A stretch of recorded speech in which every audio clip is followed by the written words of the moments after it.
Welcome to another episode of J Inclusive. Please share, like, comment, subscribe, and set your notifications on so you are alerted every time I upload. We all play a part in the down low man. Over the weekend, a beautiful 30-year-old trans woman named Aliah Zani began going viral on TikTok after TikTokers started reposting clips of a video she made on Facebook, which has now been coined as the Houston Down Low List. The original video, which she titled Let's Play Spot Your N***, is a 17-minute long screen recording of her scrolling through her Instagram messages, revealing the names and photos of alleged down low men who have messaged her. On occasion, she clicks on the messages where the men responded to her, then scrolls through the conversations with these men, revealing salacious detail, which has sparked a debate on social media, with people being on both sides. So let's get into what the people are saying, and then I will come back with my commentary, which, if you've watched this hour-long video about Hollywood men being exposed by trans women I posted a few months ago, then you already know how I feel. It's a DL list going around in Houston, and I just moved here and I can't find it. Somebody who got that. So there's a quote-unquote DL list going around in Houston, and a lot of people are going crazy like, oh my God, send me the list. I need to know who to stay away from. And I have a different opinion about this, and I feel like some people are going to disagree with it, but it's the truth. First, let's talk about double standards.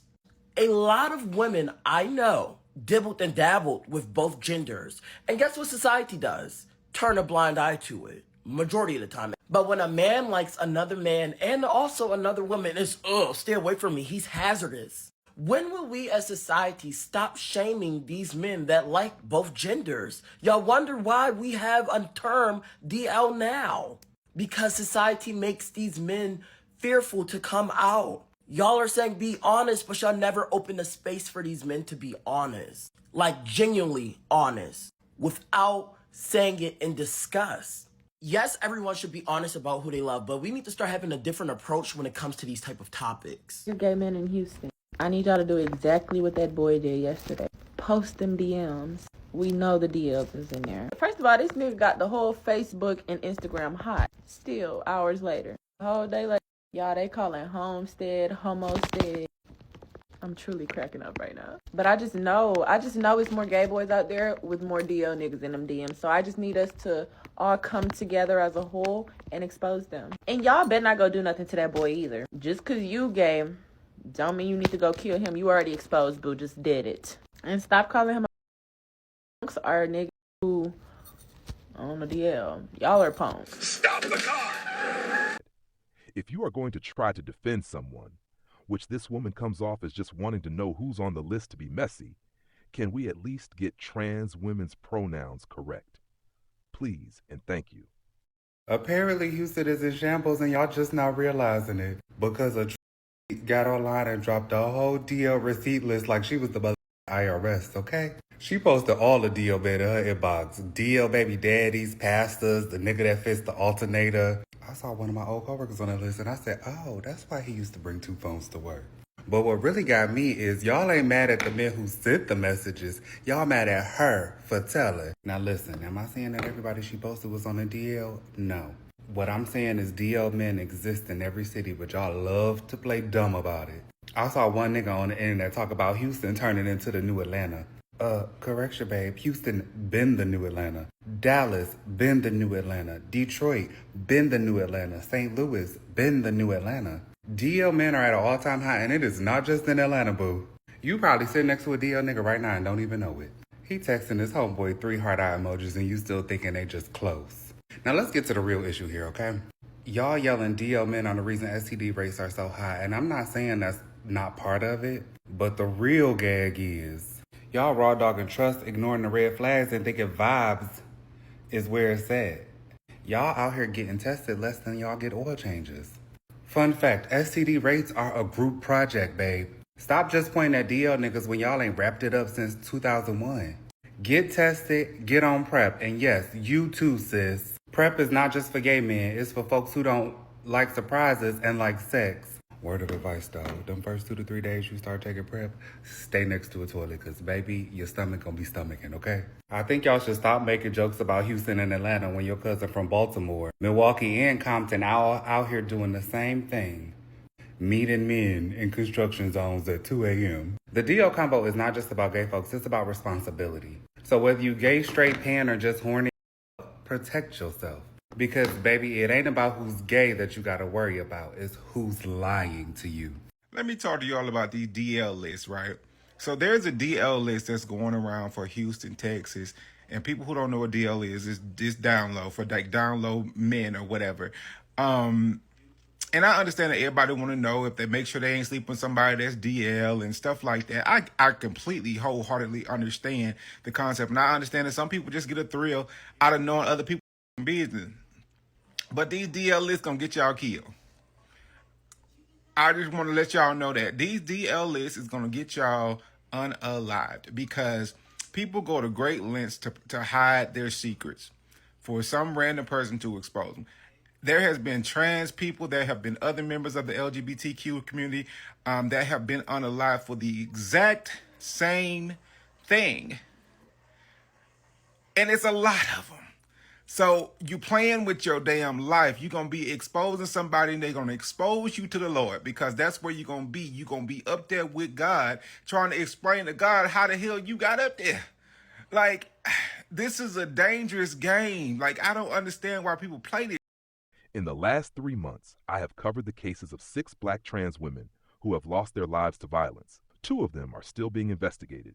No suspects, no motives. These 2, the perpetrators, were arrested and are waiting trial. The last 2, the trans women threatened to out these men, threats that were indeed true, as police found evidence of said threats on each of these women's social media and text messages. Family of a transgender woman is now mourning the loss of their loved one right before the Christmas holiday.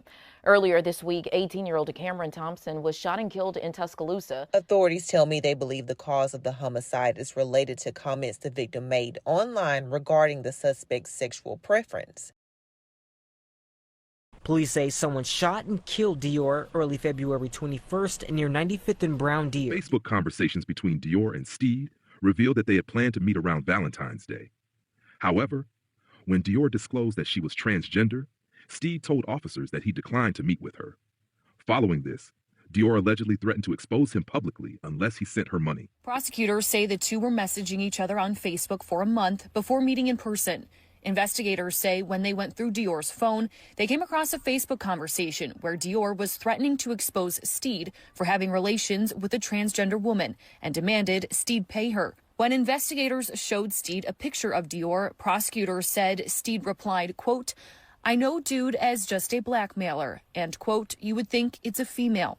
And yet we still have trans women weaponizing their gender identity, women who willingly choose to engage with down low men, still exposing them online. As a woman, I gain nothing from showing a list of men who are attracted to me. Let's sit with this because it's complex. If you are a trans woman and you believe yourself to be a woman too, what exactly was there to expose? Because weaponizing your transness to shame attraction to you doesn't push the movement forward. It muddies the water. As a Houston native, I want to talk about what's happening in Houston right now. A trans woman exposed the DMs of a lot of men, implying they were all down low. And as usual, social media is spiraling. Let's unpack it. Social media will have you believing most men are DL. I don't believe that. I do believe many women have been in relationships with bisexual men, sometimes knowing, sometimes without knowing. And that's the real issue. Deception, cheating, recklessness, taking my choice away. And that applies across the board, not in just DL situations. DL culture is dangerous. These men have hurt people. They can and will unalive men, women, that includes trans women, to keep their secret. So being someone's emotional and sexual dumping ground while they hide who they are is not a flex. You do not get an award for that. Now let's talk about Black women because we often get scapegoated for DL culture. People say we are the reason these men stay closeted, but really it's patriarchy. Yes, Black women can uphold patriarchy, but we didn't create it and we hold the least power in it. I have seen some extremely homophobic takes from Black women, especially with that viral "who gonna be the boys" sound. And a lot of women weaponize disease in these conversations when the spread of STDs is not exclusive to DL men. Spread of disease isn't about identity, it's about behavior. Some DL men are more likely to engage in risky behavior, multiple partners, inconsistent condom use, avoiding testing, hiding the truth from partners. That secrecy is the danger, not the label. And when DL men and straight men engage in similar behavior, their HIV and STI transmission rates are similar as well. This is a public health issue, not just a DL issue. STDs are high across the board. We need to hold space for truth and nuance, accountability and compassion. It's about being honest and safe. This clip from last year of T.S. Madison speaking with Jason Lee wasn't about Aliah, but she spoke some truth in regards to another trans woman who outed rapper Kevin Gates. We all play a part in the down low man, all of us. Let's do it. I'm gonna tell you how. You want me to break it down for you? Start with my community. What do we do? The gay community? Yeah, we live for the trade and we protect their secrets. All right. We this is how we do it. One, the women won't allow space for them to open and have that conversation. Two, the guys won't tell the truth because the women won't allow them to have the space in those spaces. And the community shames them. And the community shames them. I met Kevin Gates at BET thing. I need to say this is important. I met Kevin Gates at the House of BET. There was a podcast that came out where a trans woman was on there saying Kevin Gates was and he allegedly. This what she said. Yeah. She didn't say no alleged. She said no it. For this show because we don't want to get sued. Allegedly. Yeah. But you can find the podcast where she said that shit. She said that I wore her out. I wore her out because she said that he was fucking, and she said, yeah, he was, and she was white, by the way. He was, and he's like, wait, it's not getting wet. And, God, is this? He's like, is that a? It's like, no, I'm trans. You did all of that. This is what makes me angry. And they say I don't hold my community accountable. Oh no, I tore her up. In her face or this? I tore her up. Okay. You did all of that on that podcast in this climate that we're in. Well, we already public enemy number one because, bitch, they feel like women are feeling like that we are invading their space and taking something from them. Taking their men from them. And not just their men, but the spaces. Yeah. You do this and you further go into the stigma of that we don't tell nobody that what we are.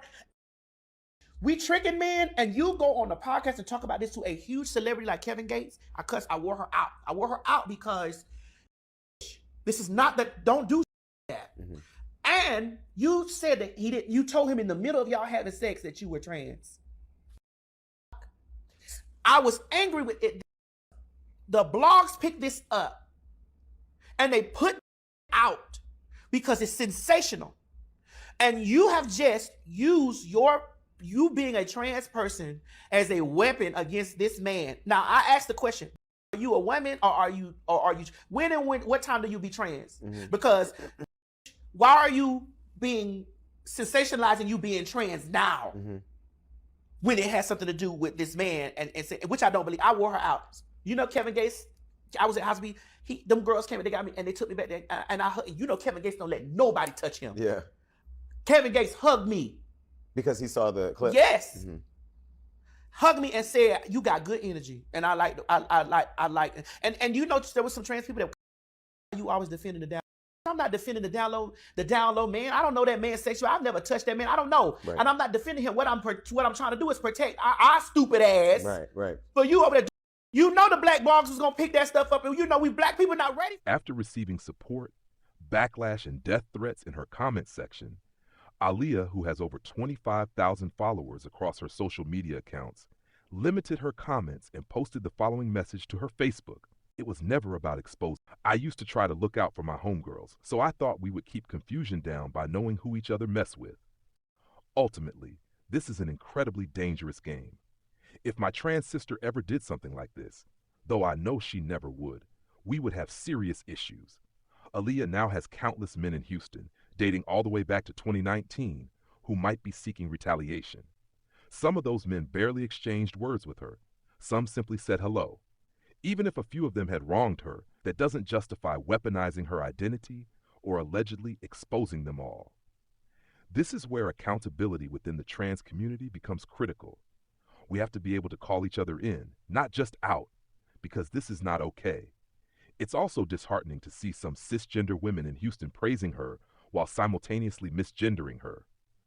That's not support. That's opportunism. They aren't concerned with trans rights. They just want to know if the men in their lives are on the list so they can use that information against them. But here's the thing. Aliah isn't the only trans woman in Houston. And while she's beautiful, she isn't every man's type.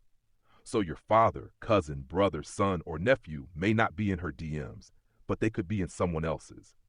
This whole situation in the end feels futile.